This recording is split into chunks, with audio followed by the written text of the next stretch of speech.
Gouvernée par la gauche depuis 6 ans, Marseille s'apprête-t-elle à tomber dans les mains du Rassemblement national? Pour conquérir ses 500 000 électeurs, le combat est bel et bien lancé.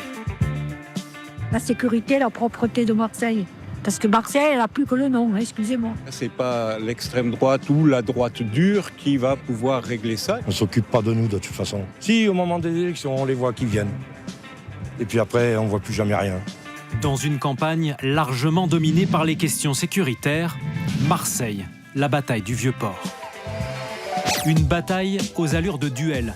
D'un côté, le maire sortant d'Hiver Gauche, Benoît Payan, de l'autre, Franck Alizio, candidat du RN. Pour diriger la cité phocéenne, ils sont au coude à coude. Le parti d'extrême droite a donc décidé d'en faire une priorité. Visite de soutien signée Marine Le Pen et enjeu maximal. C'est un enjeu national. Si Marseille fait le bon choix, si Marseille se redresse en mars prochain, alors ce sera un signal pour tous les Français. Cheval de bataille du candidat également soutenu par Éric Zemmour et Éric Ciotti. Pour les municipales. La sécurité. Allez, super, merci. On a moins de policiers nationaux aujourd'hui qu'il y a 10 ans quasiment. Vous vous rendez compte? Et ils disent on met le paquet sur Marseille. Ne rien faire, c'est un fait. Nous en foutent de notre gueule en plus. Vous avez les bonnes questions. Le décret, on y est. Eh oui. Ça ne pas, dans le décret, on y est. Ces propositions, doubler le nombre de caméras, tripler les effectifs de la police municipale et obtenir des renforts de police nationale. Marseille, marquée par les règlements de compte et le narcotrafic. En première ligne, l'État et la municipalité sommée de rendre des comptes. Accusé de laxisme par ses adversaires, Benoît Payan, le maire d'Hiver Gauche, rappelle que la lutte contre l'insécurité ne dépend pas que de lui. Contre le trafic de drogue, je pense que la force doit rester à l'État. On a face à nous des narcotrafiquants, des gens qui sont des barbares, qui assassinent, qui ne sont même pas en France. Qu'est-ce que vous voulez que je fasse? Que j'envoie la police municipale de l'autre côté de la terre avec des moyens d'investigation? Un candidat à la ville qui vous raconte que sur le narcotrafic, il va attraper les narcotrafiquants, il vous ment.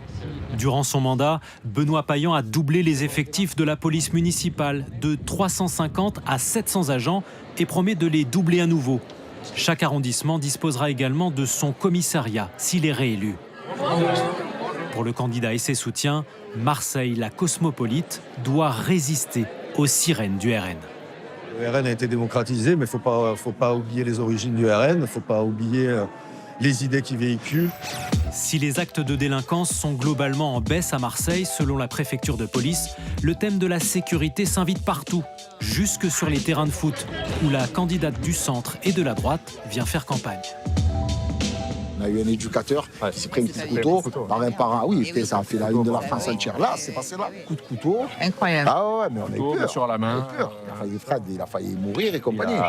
Martine Vassal propose de créer une brigade anticriminalité municipale et de lancer une grande expérimentation.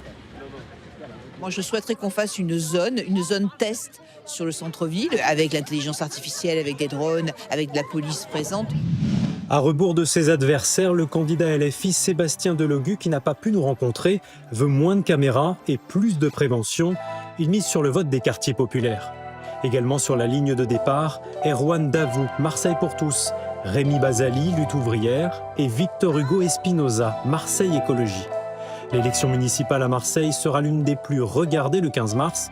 Une bascule de la deuxième ville de France vers le RN serait un événement national.